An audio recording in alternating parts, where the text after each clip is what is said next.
Hey guys, so my Hero 10 was heating up all the time after it was initially set up, and I could not do any recording or take any photos as well. It kept on freezing and just turning off on its own.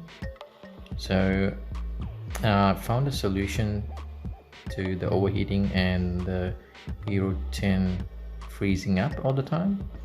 So what I did was I went to the settings, so you can swipe down from the top to get into the settings, and then I went to preferences,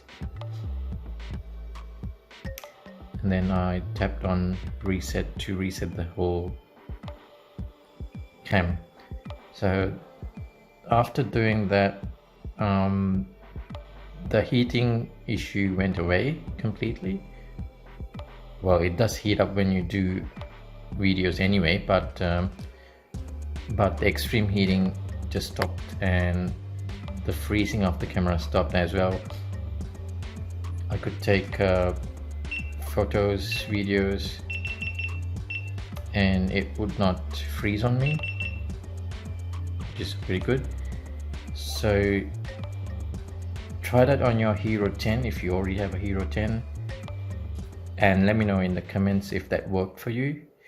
Hopefully it resolves issues on your Hero 10 in regards to overheating and the camera freezing up all the time. Well, thanks for watching, guys. Give it a thumbs up if you liked the video, and please comment if you found that helpful. Thanks. Bye.